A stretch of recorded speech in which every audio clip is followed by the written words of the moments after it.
What if your toothbrush game grabbed 10 million players in a month? If you would ask someone, list the first 1,000 things that come to mind when you think of Oral-B, gaming is not going to be on that list. Your next horror collab with Lego melted socials. What happens if we circumvent all the expectations, create like this huge marketing phenomenon? And your new verse code ran 3,000 NPCs with zero lag. Today, I'm hanging with that guy, the Belgian mastermind, Hannes van der Haegen, CEO of Team Unite. Hannes went from 9-to-5 software architect and full-time dad to running one of Fortnite's top studios. In this jam-packed hour, we cover the color switch origin that put UEFN on the map and how Hannes snuck into the closed alpha, turning mundane products into mega hits like Oral-B's Toothbrush Tycoon and its 10 million player month, the Lego Dark Space event that hijacked Halloween, trapped Ali, Lachlan, Loserfruit, and Cypher PK and let fans vote who lived, why modular verse code and fresh retention metrics are a real growth hack for 2025, new projects teasing 30 playable Lego characters, and a stress testing 3,000 bots without dropping a frame. Whether you build islands, license IP, or sell brands on the metaverse, grab a notebook. You are about to hear practical tactics, wild stories, and future bets that can move your next launch from decent to record-breaking. This is Creative Juice. I have a very special guest today, Hannes, also maybe known as Yuta. He has been a pioneer in the Fortnite space since the beginning. I followed you very early on, back when you were making tutorials in this space, brother. I'm so happy to have you. Well, thanks for having me. Yeah, we're OGs in the space. You know, similar to you, been working in Fortnite for 5 years already, like crazy since the very early days. And I'm super excited to be here. Been watching every episode, following along. It's very exciting. Dude, so happy to have you. We got so many, you've been, have been in some of the biggest projects in this space, which we'll definitely dive into, and I can't wait to get started. So here we go. We'll just start with the questions. Hope you're ready. Absolutely. Let's do it. All right. Always start off with the origin moment. I find this fascinating. So let's start at the beginning. You went from software architect to leading one of Fortnite's top creator studios. What was the, holy crap moment, right? That this is real. And when did you realize basically Team Unite was taking off? Yeah. Let's rewind the clock a bit, right? About 5 years ago, 2019, I was a software developer, like you said, in that hustle of a 9-to-5 software development job, your usual job. And then as soon as the day wraps up in the office, that's when I got into my role as a full-time dad, just like you, a job that comes with very little breaks. So being full-time working and full-time dad, time was really like, it was almost a luxury. So every time that I had a little bit of time, gaming was my escape. It was my little safe haven, just those few hours a week getting in there. But when you're a dad working full time and then gaming a little bit, you're battling the clock. It's in between diapers and nap times. My daughter was like 3 years old then. So every time I found a moment, it was like super hyped. And then comes the big change, which was Fortnite Creative, right? Now, everybody knows UEFN. Everybody here watching this must know what it is. But back then, it was so simple. It has such a beauty to it. And what I loved about it, because I always loved gaming, was just the pause and play nature of it. So I'd be like creating a little bit, and then, oh, damn, baby woke up, go and grab her, close down. And then whenever I can, I would jump back into that magical world that I was creating and just continue where I left off. And then whenever I was not creating, 99% of the time, I was just like thinking the whole time about like, oh, how can I do this? What can I create? How can I improve that? And it wasn't about gaming anymore, but it was about creating. So yeah, that was the very, very start, the beginning of it all. So then we fast forward a few months of playing around, building my first island, having fun. I then partnered with someone who was really amazing at aesthetics and like bringing new things to the platform. So I could focus on translating my software architect way of thinking into this logical, mechanical way. So how can we get these wild ideas that we have work on a platform that had so many limitations, that didn't have a lot of tools yet? And, game development, you've been through the solo developer experience as well. It's this vast sea. Like, you can't do everything. You can't be the captain and the sailor and the navigator all at once. So that was one of my key moments, like partnering with someone who excels where I was faltering, that was like a turning moment. So then started working with someone. We had a few ideas and we started, okay, let's start with something small. So we made Color Switch. Now this is like a household game genre on its own on the platform. But back then, it took like some crazy mechanics to make this work because we didn't have anything. We published a map. It was like a 2-day development maximum. Like, I think we made it in like most of it in one afternoon and just some copy paste work the next day. We published it long before Discover was a thing. And like a few hours later, it was starting to rotate already and create a fill. So that was like where you went in, grabbed other players. And we saw it getting players. Like we didn't have live analytics. You couldn't see, but we found our own map being played. And I was like, okay, this has potential. But then the holy crap, this is real moment. It was like 2 months later when we got our first payout for that first map. And up until then, gaming was just my hobby. I was spending money in it. I had never earned like a single cent from it. Yeah. And for many people, like it's not a life-changing amount, right? But it was the beginning of something that then grew. It was the beginning of making money from my passion, which was gaming and creation. And then at that moment, we were like living off a single salary. And just that little extra, I knew something was growing there. Like I knew it was small, but it was enough to spark the dream, right? Yep. So yeah, that's pretty much how it all like started and what was like the moment of like, okay, this could work. Like there could be something more out of this. It's a totally awesome story. Very similar to mine in some ways. And I do want to say like, so Hannes was a top programmer in the 1.0 space early on, like kind of mentioned, and Color Switch, like he already said, which was one of their really big breakout games, and they kind of like innovated that genre, and it did insanely well. And yeah, Hannes just like it like what you guys did back then, it is remarkable, I think, and it just kind of it just like it all like it's so weird. You don't think about it at the time, but just kind of like, oh, there is something here. Oh, I can make money doing this. Oh, this, there's brands. Like, oh, like it's just kind of like snowballs, right? Very much. No, that was a cool backstory. I kind of like I was on the other side of it watching it all, so it's kind of a lot to hear these kind of insider stories. So, no, and great answer. It's like you said, it was like it was the beginning of it all, and it's at that moment you don't realize it. And now you're like, wait, we're still here as well. Like 5 years later, that was the beginning, and we're still here grinding, pushing out experiences, creating new games, still trying to innovate. Although the industry, the platform, the ecosystem, it all completely changed, but we're still here. Yeah, that's very cool. No, for sure.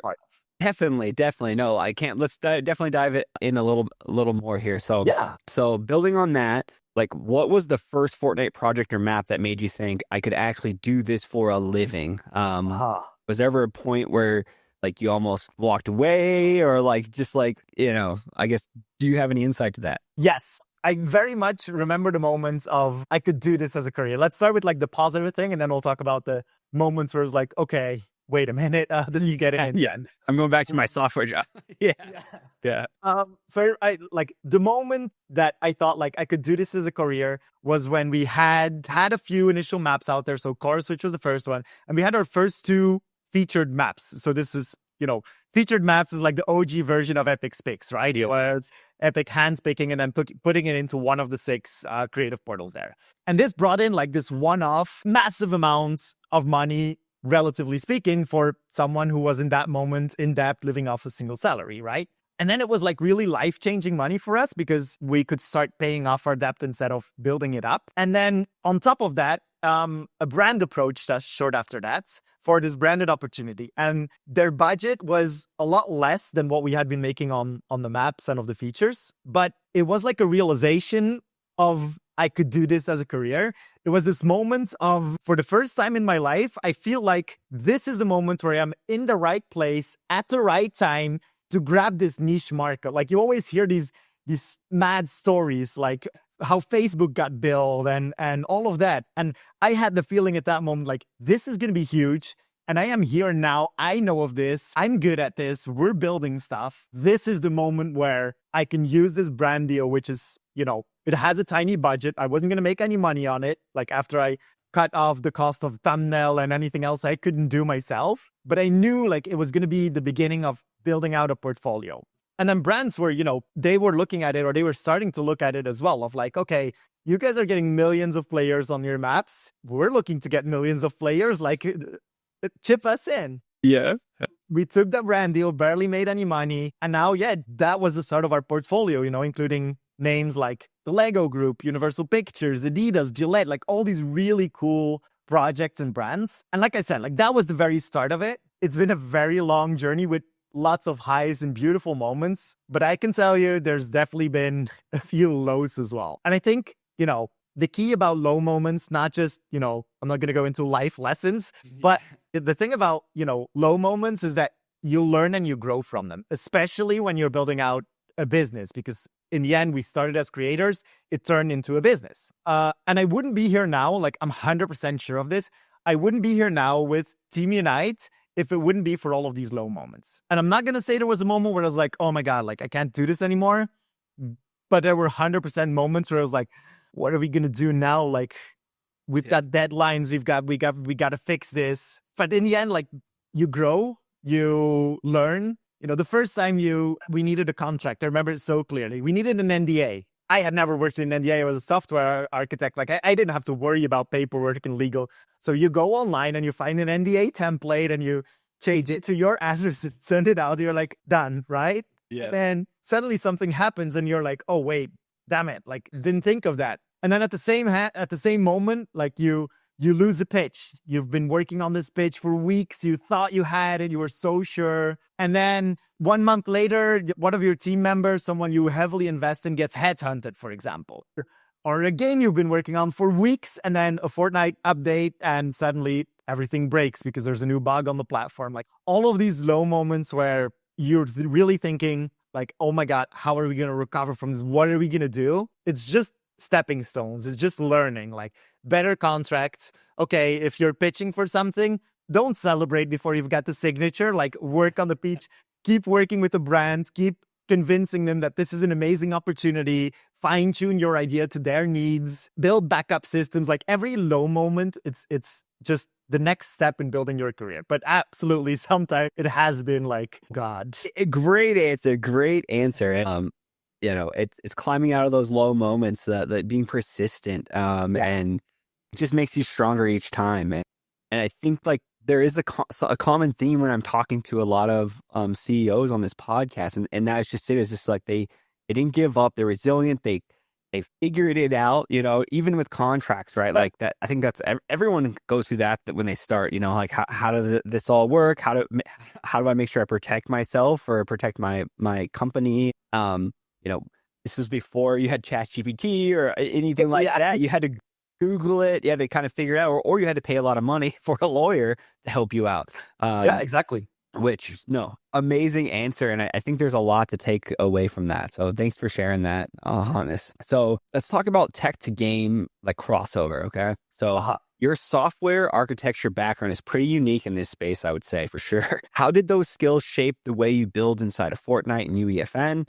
Is there a bit of a secret sauce you brought over from that? There is a little bit. Okay. So I'll split it up again, like two parts. Like let's talk early days. When I started, it was mainly just a mechanical way of thinking, right? It was just the way, how does a software developer think to solve problems and this sort of mathematical solutions. But then it was a lot more simple. But this really helped me evolve and also get into the space, like create something unique, create something new that got the attention. I remember day one that they added in triggers and channels. So before in the very beginning, we didn't even have like mechanics or something. Eight channels. I remember. Channels on a trigger, right? And then later this evolved into direct event binding and all of that. But, day one, they added triggers. I jumped in and I found out that with a music sequence, that was what it was called at that moment, you could set it to loop and it sent a signal on those triggers, right? So, okay. So I just had a music sequence that looped, put two triggers in it, and then disable and enable a barrier in this parkour map. I posted that on Reddit and it like exploded. Like the likes went into the thousands because this was like the very first time we were seeing something dynamic, like this thing appearing and reappearing in our maps. Like the timing and the visual was even like a little bit off. Yeah. But like that blew up, and that was like part as well of the process of using my way of thinking of, okay, well, what can I do with logical thinking. And then I started pushing that when we got more channels. Once we got to, I think it was 80 channels, 80 or 100, we made Photophobia, which was like at that moment very groundbreaking as well. And it was all done on 80 channels. But then I ran out of channels. So we had to start like sending signals with a remote, with a random number generator, like across the map to trigger a sequence there, and like the craziest thing. So it definitely helped coming from software. And then a little bit more on like the secret sauce from the tech world. It's extremely different. The main difference between software development and game development in general and building in UGC is something that a lot of people don't think about. It's in UGC, you shouldn't build for one game. And this is something that so many people tend to do. Like AEA software, AEA game development companies, right? They're focusing on one game. They have a very clear scope. And then they're not thinking about, the next version. They're thinking about a few updates, but you're not going to think about what are we going to do for Diablo 3 if you're still developing Diablo 2, right? And the same is like that in software. Like, why would you think of another program if you're still building your main program? But if you're working in UGC and you think about making it as modular as possible, right? And you build out sort of a framework, then these individual features that you're creating for your games, they just become plug and play elements for the next 100, 1,000 games that you're creating. And every time, the next time you start a project, you literally already have like half of the verse code ready just from features that you can grab from your previous maps, if obviously they're well written and they're written in a modular way. Because you can write codes and you can write codes. Yeah. Right? So like, let me give you like a few examples. Let's say like a feature that converts a number, right? So you give it a number and it gives you this pretty formatted big numbers, right? So you enter 10, it stays 10, but you enter 1,500, it outputs 1.5K, and then into the millions, and it just shows like 1M, and so on. Oh, if you have a system and you're like, oh, I would need that because I have a gold system. When you eliminate monsters, I need to show how much gold you get, and I don't want to have like 15 zeros, So you create this system, but if you actually extract this very core functionality, which is turning a number into a pretty number, then the next time you create an RPG game and you need to show how much XP players still need, or a roguelike and you want to show how much custom damage you do in a Niagara effect, well, you could just use that modular piece that you wrote of the conversion and plug it into your next game. And then you already have it pretty much ready. All you need to do is, okay, well, how do I show it, right?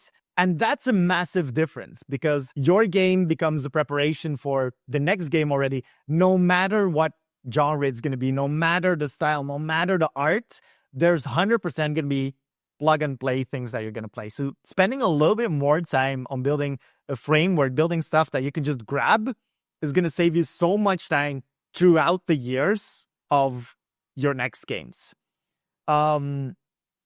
And then, like, even for maintenance for your own game, like maybe in the beginning you have a UI, and then later you're like, suddenly players really love to have in-game buttons or something like that. So you want to change it. Well, if it's just the conversion piece is a separate module, then however you talk to that module, it doesn't matter. It's just very easy rework. Yeah. So I'm going to say that would be like my secret sauce from the tech world is write your codes in a way that it's modular, so that you can reuse it for all of your next games. That's great advice. No, for sure. That makes a lot of sense. And, if anyone listening, building, definitely should be taking that into account. Yeah, take stuff out. Like, don't put it all into one verse file. Just take out, okay, this here could be a standalone feature. Take it out, and then you can reuse it super easy. That's so nice. In the original days, that was so much harder. Man, we could only copy like so much onto our hotbar or whatever and bring it over to your other island. It was a nightmare. Oh, and then the worst part, Matt, when you copied something over, there was a limit on the channels, right? Yes. So you copy it and you paste it, or even when you cut it and you paste it, then it added onto the channels and it overwrote and it just deleted half of your mechanics in channel. DSD. I forgot about. I feel like I think I've forgotten so much about that. The original 1.0 days and all the struggles we had to go through. Oh, crazy! But no, great answer. Great answer again, brother. Man, you're dropping some knowledge already, man. I appreciate this. That's what we're here for. We're we're here to share the secret sauce, right? And that's what Yes. we want to know. No, thank you. Thank you. A lot of people don't in this space. You know what I mean? And that's what this podcast is about. I love bringing people on like that and sharing their journey and these stories. So let's move over to kind of some of your brands, stuff you've been working on. I really want to talk about this. So when a brand like Lego or Gillette approach you, right? How do you make their world genuinely fun rather than just an ad, right? Is there a rule you never break when blending an IP with gameplay or anything like that you can share? Yeah. First of all, no matter if you're building for a brand or not, it's super important to always keep in mind who are you building for. Like, it doesn't matter. It's a brand or you're making a game for passion or you're making a game because you see there's right now a new genre coming up or something. In the end, it all comes down to the fact that you want as many players to play your game as possible. Like, that's what gives you satisfaction. That's what is able to, if people play it, they can feedback, you can improve your game, or you get certain KPIs with the brand. So no matter what, knowing your target audience is always step one. Like, it's like you're building a roller coaster for people who hate heights. It doesn't work.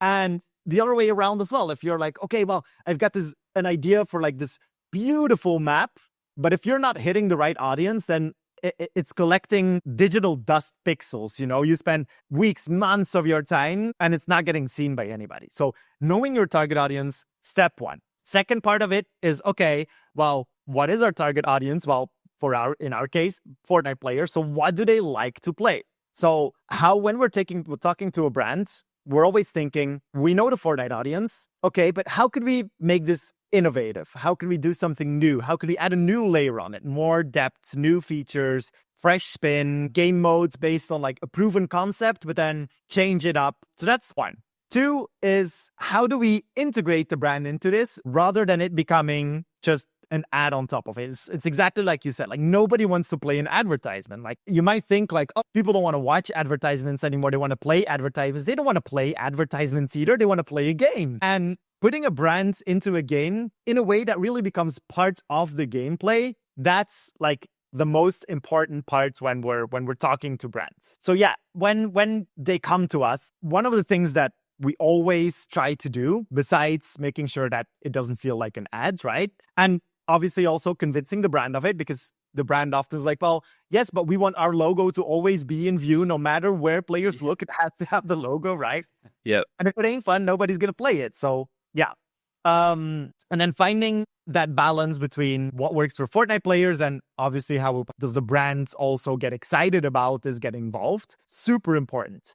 Now, our one rule that we never want to break is making sure that the brand only leaves a positive impact on the player's experience, right? This is easier said than done. Yeah. But I'm going to take like a random example of like a chewing gum or a mint. Like let's say Mentos or something like that. They want to create a Fortnite game or integration. What we would do, everybody's obviously free for this, but this is how we handle it. What we would do is, or what we won't do is give players a power-up that, let's say, freezes an enemy when they shoot them, right? Because you think, oh, the mints and freezing and stuff like that.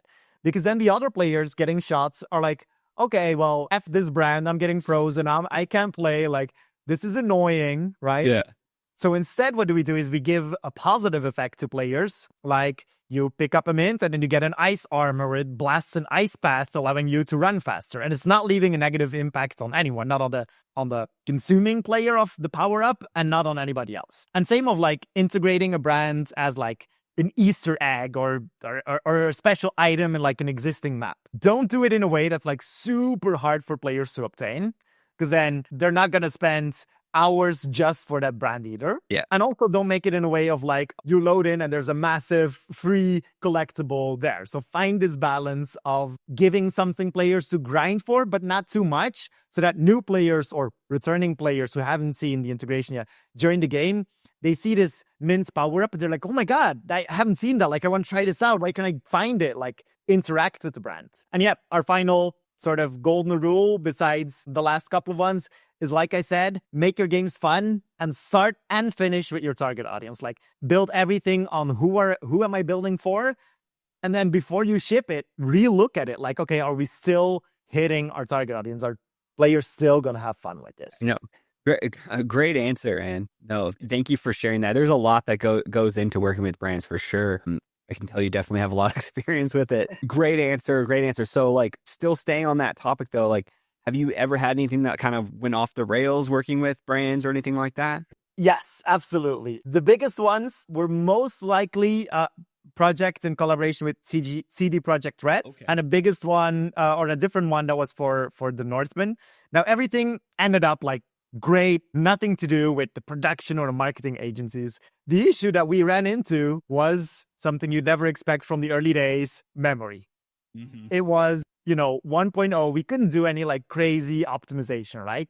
And in both cases, we had this like beautiful map we were building, 90% done. And then in the first one, there was this Fortnite issue where memory was being calculated wrong. I don't know if you remember that moment, but like everyone was like, oh yeah, just going over memory. And then suddenly they were like, actually, yeah, memory is being calculated wrong. We fixed it. And we went from like, okay, we're good, okay, got about 10% done. Yep. And it shot up the next day to like 150. We're like, oh my God, like, what are we going to do? So literally, let me say this: after 100, okay, you can't publish. That's insane. And like you said, you can't optimize that much, like get your game without deleting half your game. Anyway, sorry, continue. Exactly. So that's literally what we had to do. Like, started like deleting trees, or like deleting a tree here, deleting a tree there. Like, yeah, this isn't going to work. Bring out the bulldozer, guys. Come on. Yeah.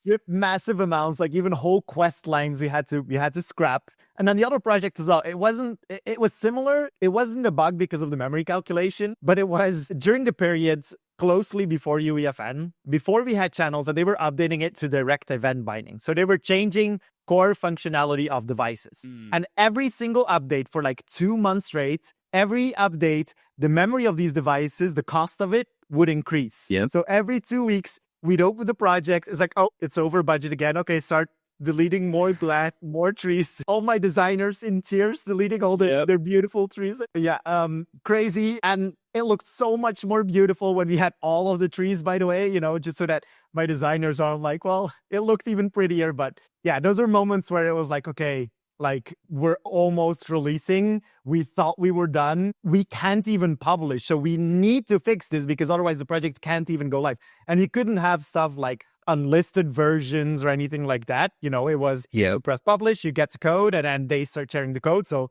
yeah, it had to be done. Like, so definitely few times it almost went off the rails. Yeah. Dang. I had some of the similar issues on my real earlier brand maps when it was Catalyst. Man, I know that struggle. Ooh. Yeah, it's not fun. It's hard to explain to people. And it's funny also, like, we still, every update, something breaks, and a lot of the new people in the scene, they're used to Unreal, a lot, maybe stabler updates or opt-in updates. And so they're like, my game breaks every time. It's a big sore subject in our community. We're studying here, right? Yes, and it's like we've been dealing with this for a long time, and honestly, it does suck, and I hope I know they're working on it, and we'll maybe have revisions later and opt-ins options, but like it got a lot better now with the massive new content being dropped on seasonal updates, and then throughout the season, just like either hop fixes or releasing stuff that they already said, like, okay, this is coming soon. The stability has increased, a lot more, which is nice. No, for sure. I will say this, though. I think there is a positive. There is a shining light on this, and kind of like you touched earlier, but like, like all hard things that happen, just kind of are lessons, and you can, build up. It makes you better in the end. But like, because of all those things that are any bugs that were introduced, like we learned 5 different ways of how to mechanic one thing, right? So we knew on an update day, we check what's going on with our game, go in, okay, this isn't,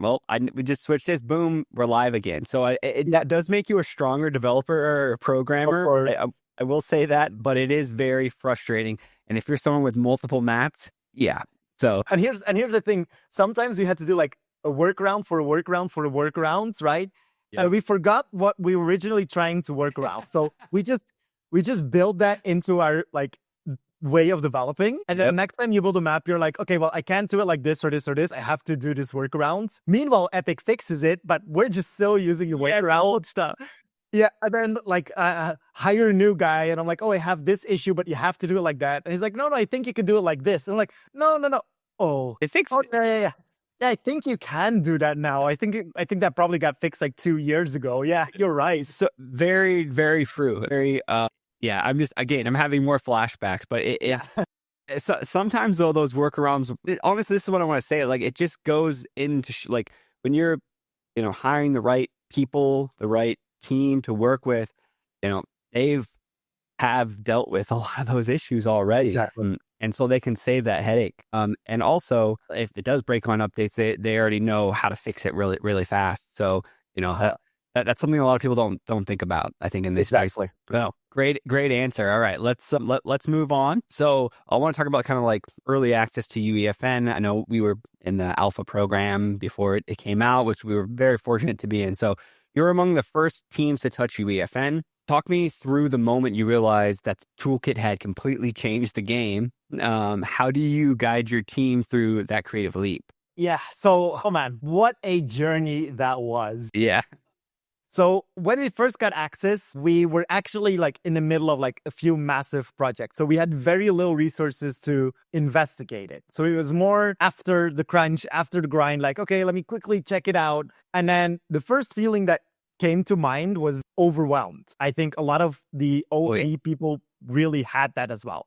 And then coming from software development, going into Fortnite Creative as like my first real hands-on game development experience, UEFN was like the solution to all of our limitations that we've been dealing with.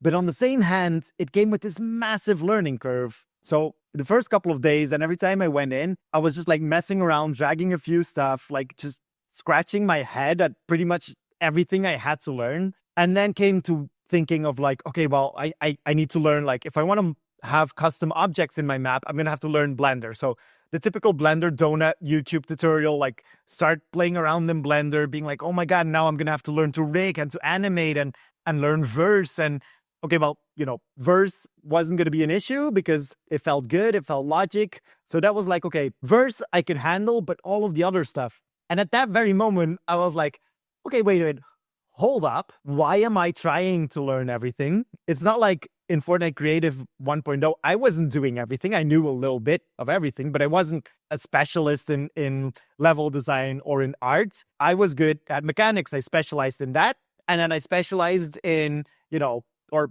what I'm good at is coding, and I'm good at running a business. So when UEFN came out, after that realization, I was like, okay, well, this is just like before. Let me rely on the strengths of the people in my studio, and I'll continue doing what I'm good at. Like, I'll continue running the studio, talking to brands, finding cool ways to integrate, to create games, writing the verse code for it. At that moment, I was still doing all of the verse code myself, and rely on my studio. So everybody got time to start learning it in their own expertise. We found out that obviously we need a few more experts on these specific things as well. So we went out, hired new people who had Unreal Engine experience and could translate their skills to UEFN. And then, like I said, make sure everybody has time to learn together, figure stuff out, run into issues, and find a solution. But I really had to mentally step away from that thing of like, okay, well, I need to model and texture and rig, and because you can't learn it all. I mean, you can, but you're not going to do it overnight. Focusing back on what I was good at, that's pretty much how we got to the alpha. And then at launch, we launched Color Switch 2.0, which was once again breaking the internet, because we had like the first time this massive peely interacting with the board, had a lot of cool new features showing off UEFN. It got leaked during the downtime already, the trailer. So it was actually one of the very first things people were seeing when they were looking for UEFN news. They saw the Color Switch trailer with the wrong islands code even in it, but it didn't matter. Like it got hype. Yeah. So yeah, that's how we got to it, is everybody focusing on their own and bringing in experts. I'm like flashbacking to that time where it's about 2.5 years almost when this happened. And I remember all the teams were kind of like, before all this was like, everyone was like hiring each other or grabbing up everyone at the time, positioning themselves. And then everyone was really hush about what games they were making. And remember it was Atlas and GG. They made the Battle Royale map first, kind of that kind of took off, and they had to make a rule about that. Exactly, yeah. And then yourself, you had a very popular game come out of the gate, UEFN and a few others, but it was like a real test to kind of showing off what UEFN could do. And we went from, having I don't want to call it a busted up car. This is like maybe a really bad analogy, but like, No, a kid to a Ferrari. It was made out of stretched chairs and whatever else props we had at our availability. But it worked. It worked, man. It drove. Yeah. It got us there. It did. 1.0, and we talk about a lot, and we talk about UEFN too, but it's a lot of us that's where we came from. It's a special place in our heart, but it was a different skill set you had to have, and it was kit bashing. I've mentioned it before, but you had that only the pieces that Fortnite would give us, we had to build with that. So you had to take these pieces and make things out of it. You couldn't import anything, right? So it was a total skill set that was extremely difficult. And it's kind of sad. And same with us though, programmers, right? The 1.0 programmers, same thing with Verse. It's just like overnight that we were like obsolete in a way. Very true.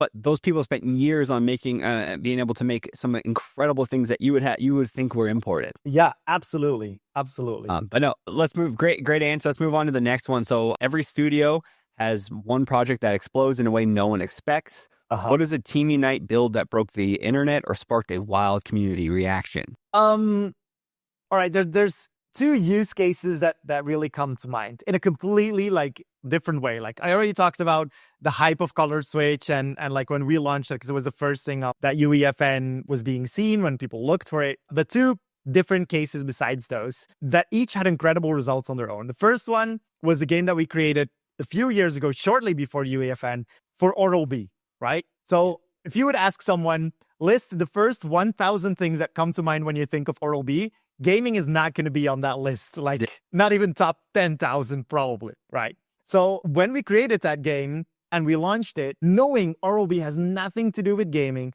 it became one of the most successful brand games ever. It got over 10 million players in just a single month. It went super viral. And why?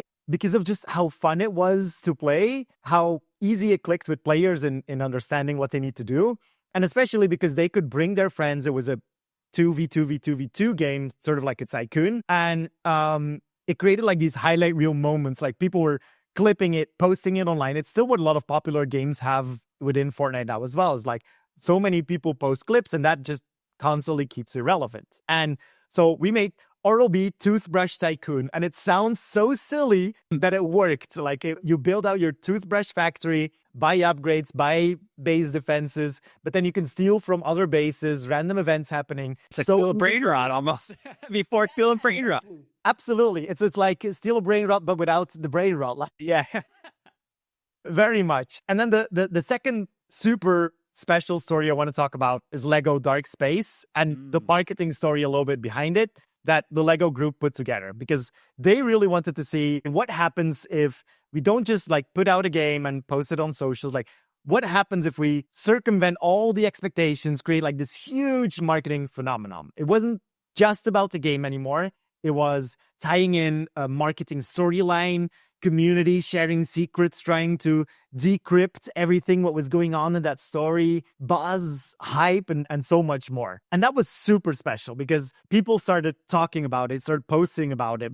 So for context, of the Lego group, they introduced this cryptic villain called the Monolith, right? For Halloween. So everyone was like, okay, Halloween events for the Lego maps. People started talking about it, and then eventually it started getting teased in these different maps the Lego group already had out there, right? I think you were also involved in one of those, right? Yeah. So people started decrypting, trying to figure out what it was. And then it really went crazy, which was the launch of Lego Dark Space, in which this monolith was sort of like the glue of it all together. They had 4 major Fortnite influencers that all have their own icon skin. So Loserfruit, Allie, Lachlan, and Cypher PK. They played the game, but in the same lobby, experiencing it at the same time, all 4 of them streaming it. And they go into the map, they play the map, and then they find themselves as a Lego minifig captured by the monolith. And there was this message of like, who do you want to save? And they could vote. So, social media went wild. Reddit blew up. It was like insane. Everybody was talking about it. Everybody was going out there. All of their fans were going into votes to, save their favorite influencer. There were cinematics. It was really what happens if you push the limits and try out not like new stuff. So not just in creating the game, but also in like ways to market it, finding a way that is innovative. In Oral-B, it was finding a gameplay that really clicks to players. And then the marketing campaign that the Lego group did, they were testing the waters of, okay, what happens if we really innovate in marketing a Fortnite Lego map? So that caused a lot of buzz. That went crazy. I agree. That was such a smart marketing play for sure, and bringing some all of the Lego activations together, bringing streamers in. They did that very well. I was watching that, and it was amazing. So no, great answer, man. You've been crushing it, and you've had multiple projects with Lego now, correct? Yeah, so we've done 2 projects in partnership with them. The first one was when the Lego UGC tools were just being shipped, which was a Lego prop hunt. Which was one of the best experiences. It was so fun. It was so fun. With very little tools. Very little tools. Yeah, exactly. And then the second one was Lego Dark Space, which was a real challenge on its own because it was a spooky, scary game, right? Yeah. And that's not the first thing that comes to mind when you're thinking Lego. You know, you think playfulness, you think inspiration, you think connection. There's so many things. They have some scary stuff out there. They have some spooky stuff, but to really transmit that to players as well, that was a whole challenge on itself. But yeah, amazing partners. Loved working with them. Congrats on all that. And you guys crushed it. And, a lot of people, like you could look at the tool set when they released it. It was just very primitive. So was Fortnite Creative. So was any tool set, right? And they've since added so many cool updates, and I'm sure more are coming. And I'm really excited about the Lego space in UEFN still. Oh yeah, we've got some things in the works. Yeah, I might tease something later, but we've got some of our own Lego UGC stuff in the works as well. Okay, can't wait to get into that. All right, let's move on to the next question then. So let's talk about like toughest like technical hurdles. Yeah. You know, I'm a nerd. I'm a programmer. I love kind of, and so are you. I love to kind of dive into some of this stuff. So you have shipped everything from open world RPGs to branded music events inside of Fortnite. Like, what is the craziest technical challenge you have ever solved or had to scrap entirely because it just wouldn't work? Yeah. I'll answer it very short. Okay. Lego Dark Space, just to get back to it. Partnership with the Lego group, because it has so many like cool and innovative features. And many people thought that we got these like super exclusive tools made by Epic to make it work. And the reason I'm keeping it very short is because I just had a talk about it at Unreal Fest, which was Lego Dark Space, a deep dive in technical innovation. So did they post a link to that yet? So people can go check it? Not yet. All right. You have to go follow his socials. He'll post it. I'll have those links in the description. But yeah. Perfect. Yes. So great talk. I was at the talk. It was incredible. Yeah, you were. It was really sort of showing a little bit the magic behind it and the verse codes.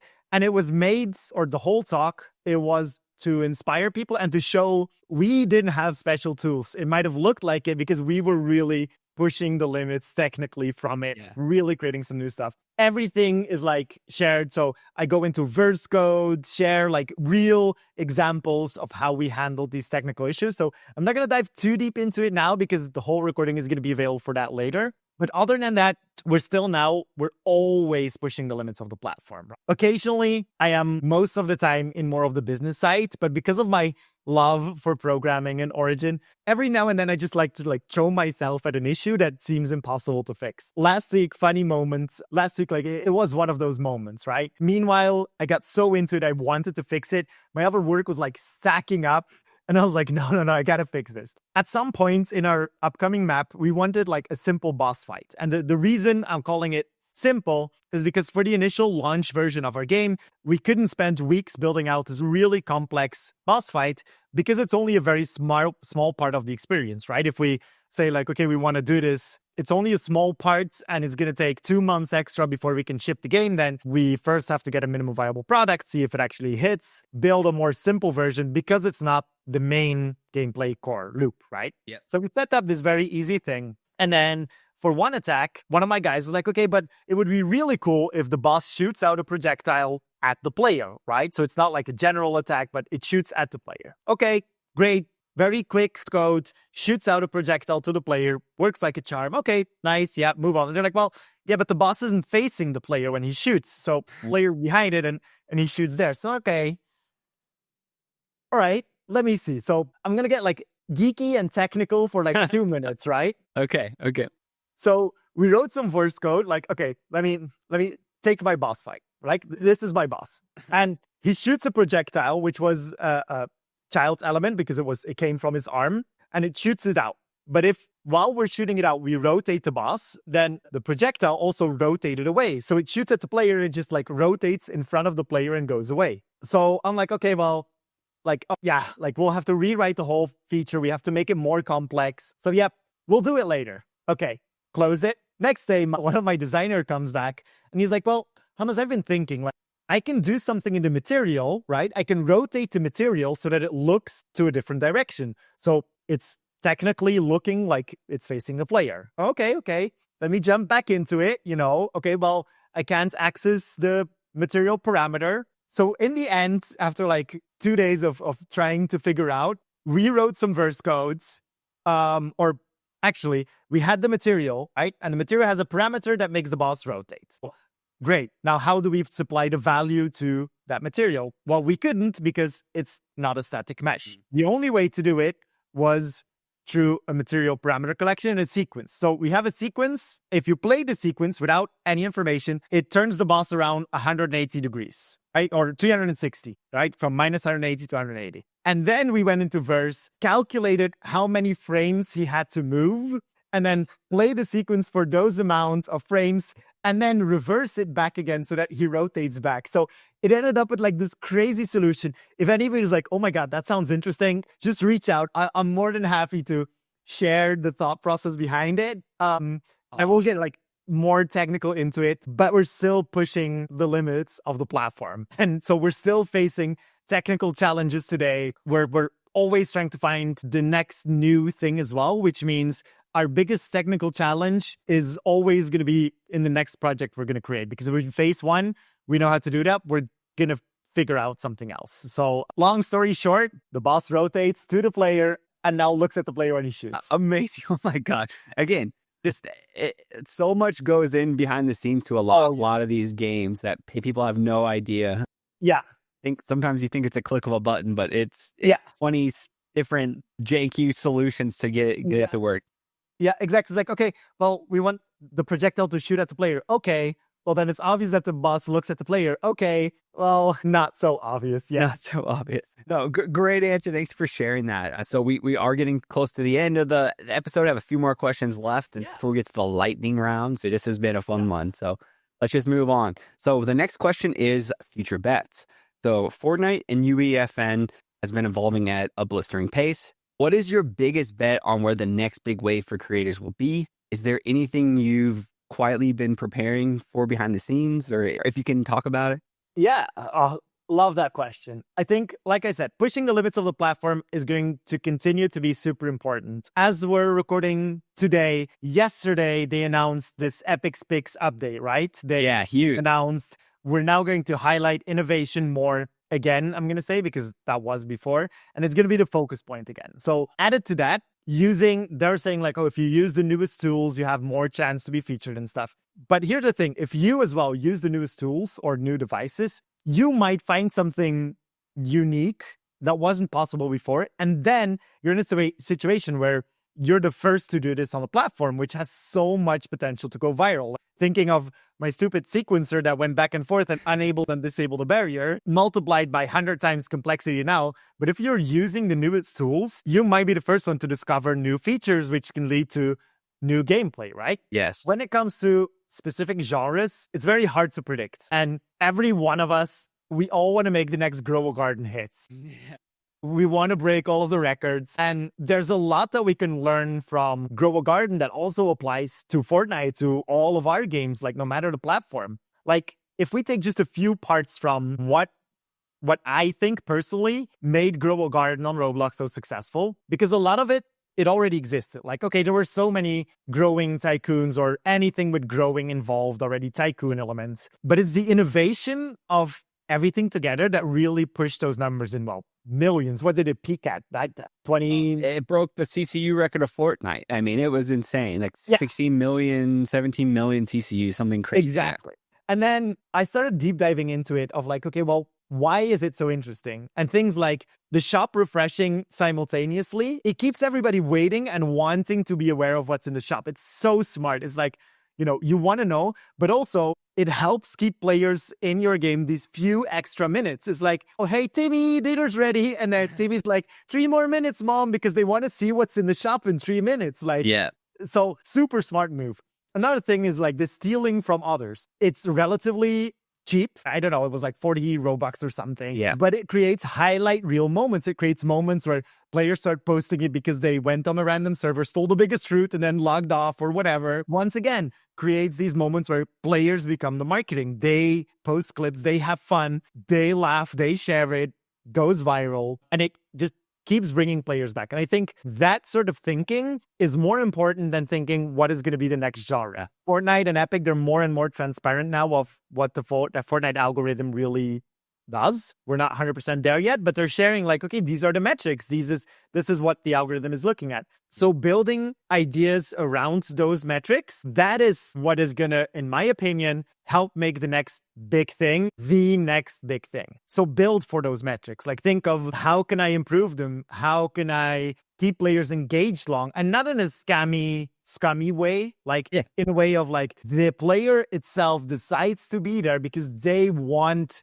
to know what's next. They're intrigued, right? How can I get players to come back tomorrow? Like, why would someone playing my game care enough to spend more time on it tomorrow again? Like, why would they care to wake up and be like, oh my God, I want to continue on this? Yeah. And then, like I said, they share highlight reel moments, becomes organically growing marketing message. And instead of a genre, I think building your games around this, you can take a lot of inspiration, but do your own thinking, because from just taking inspiration of others, you're missing your own touch to it as well. So think of these metrics, finding solutions for that. That's what's going to make new games become genres on its own. Like Grow a Garden, it's in Fortnite now. It's a genre on its own as well already. Steal a Brain Rot, it's a genre on its own now. There's so many maps out there already. But also Red versus Blue, Color Switch. These started as individual games, grew out to entire genres. So focus on those metrics is what I would say, and find creative solutions for those. Great answer. And it's super important to think about how can you get free publicity? For sure. How can you create viral moments? And I think that's why a lot of big creators that come in this space do have success, because they kind of understand that game a lot as well. Yeah. And for sure, like that's been happening a lot more over on Roblox for a long time. Like they've been doing that a lot, way better than we have on the Fortnite side of being able to generate an audience and viral moments that people, there's people that will base their own YouTube channels on a game in Roblox. I mean, you know what I mean? And there's millions. Yeah, exactly. Subscribers from it. You know what I mean? So that's the dream for sure. I agree. Because like you said, like Epic is sharing a lot of how you get in discovery, bringing people out. Platform is huge. So, that is a great answer. And I think if anyone's listening, definitely take that one to heart. All right. Before we get into the lightning round. All right. What upcoming projects or collaborations are you most excited about? And where can listeners follow you and your team? All right. We're working on a couple of projects. I can't reveal all of them, sadly enough. We're working on some of our own IP and a couple of brand projects, and each one is like very different. So I'm gonna mainly talk about our own stuff because they're I'm not under contract. Because Israel. I don't want to just fully throw it out there either because they are really pushing of what's possible. But we're pretty much working on 3 completely different products on 3 completely different games, and they're all completely different in a different way, right? The first game that we're creating, or at the moment, not the first, but one of the 3, it's about 80% ready now, so we're getting there. And we're taking this game genre that recently, between quotes, emerged on the platform, but we're adding a whole new layer of complexity and fun to it. Like I said before, like, okay, how can we keep it engaging? How can we add more depth, more story, more end game, more replayability? How can we keep players just a little bit longer, having fun in the map? Like, we don't just want them AFKing either there. We want to want to play. So that's the first one. The second one is sort of the second in line of an ongoing experiment, right? Where we take something classic and known to Fortnite, recognizable for players, but then put it into this brand new jacket with UEFN capabilities. So first experiment with that was our realistic Tilted Towers that we created. So we created like this hyper realistic version of Tilted Towers just when first person mode dropped. So all of the assets made from scratch, beautiful looking, but you still see the clock tower there. You still see everything. It looks so good. We'll have a video of it. It's incredible. And then it has this recognizability, but also the excitement to explore. And then we added on to a lot of it, kill streaks and special perks, ranks and stuff like that. We're sort of doing something similar in a logical, in the way of thinking, but it's not a PvP game. But what we're doing is we're taking something classic, proven, loved by Fortnite players, and putting it into this most immersive, breathtaking world you can imagine, with, of course, a focus on adding retention metrics weaved into the gameplay. And then the last one is what I teased a little bit before already. Started as a passion project, but it's already proving to be the most groundbreaking thing that we've ever done. It's a Lego UGC game that we're making ourselves with Scene Graph. We're bringing something brand new to the platform here. So I'm not just talking about a game like kind of inspired. No, this is like completely new in any shape or form on the platform. We've been mainly working on like minimum viable product for ourselves, and we already have some verse and some codes that pushes the platform way beyond anything I've ever seen. To give you an example, we don't have any server lag at all up until over 3,000 NPCs moving and targeting and shooting at the player at the same time. Oh my and God. we're not having any server lag at the moment. 3,000 is our highest test that we've done, and we're still reaching everything going great. Wow. Yes, crazy stuff there. Hoping our schedule, Hope is releasing this around October, but we're going to start teasing it over time already on our socials. It's going to have like over 30 playable characters, lots more being added later. And so yeah, check us out at Team UEFN on socials. And if you're a brand listening in and you want to do something really cool in Fortnite, teamunitefn.com, shoot us an email and let's build something together. So man, I'll have all his links in the description, like all of my guests. So amazing, man. Thank you for sharing all that. I'm excited to see I can't wait to see what you guys are making. First teaser is coming very soon. Maybe already shortly after this podcast goes up. We'll see. Hey, okay, yeah, it'll be a week from now. So yeah, we'll see. Yep. Oh, yeah. Should be up. All right. Here it is, the lightning round. So I'm gonna just rapid fire you some questions. Answer them off the dome, and we'll move on to the next one. Yeah. So the first question is, if you could add one feature to Fortnite Creative overnight, what would it be? Ooh, okay. Again, a personal opinion, right? There's so many cool stuff. If there's one thing that's closest to my heart, especially with this Lego UGC project that we're creating ourselves, it's improved mobile features. Yeah.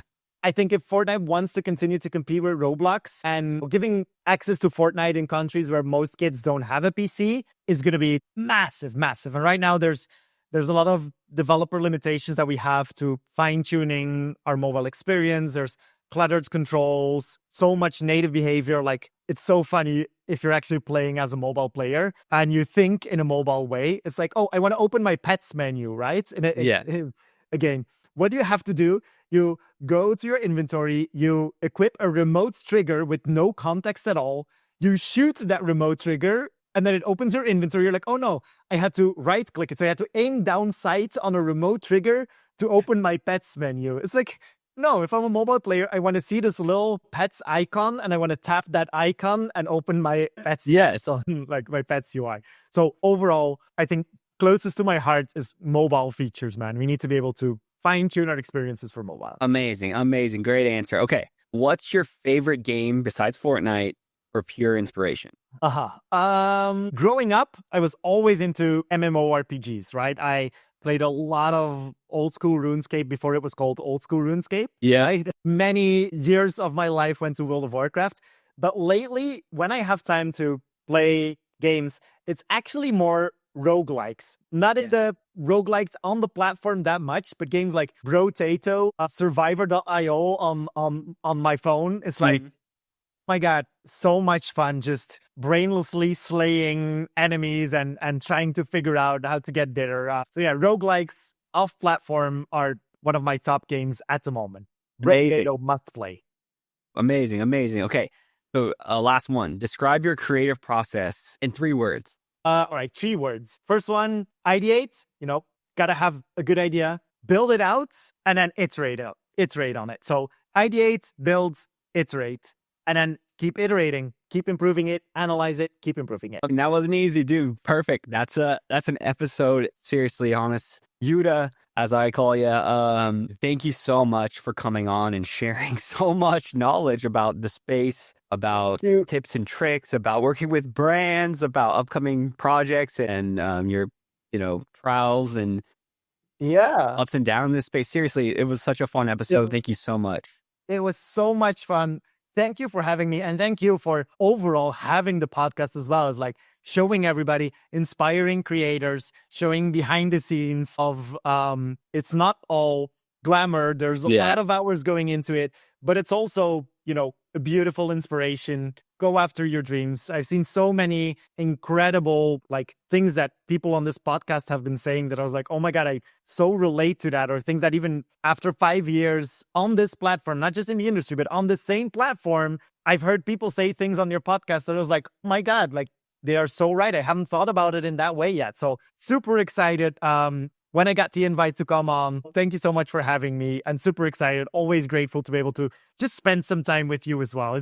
We come from the same roots. We're always in touch, and it's great to be able to be on as an official guest. Yeah, for sure, dude. For sure. Thank you so much, and we'll have you on again, man. This was a great episode, and best of luck to your studio and everything. And yeah, this podcast, it's a lot of work.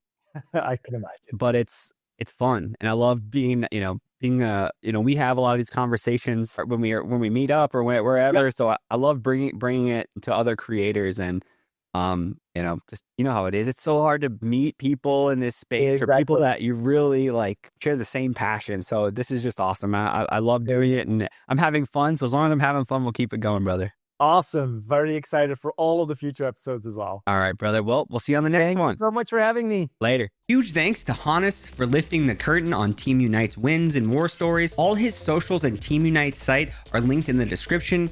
Show him some love. If you enjoyed the episode, hit like, comment, follow, and subscribe. Drop a positive review in your favorite podcast app. It really helps more than you think and helps us grow. And as always, I'll see you on the next episode in a fortnight. That's 2 weeks.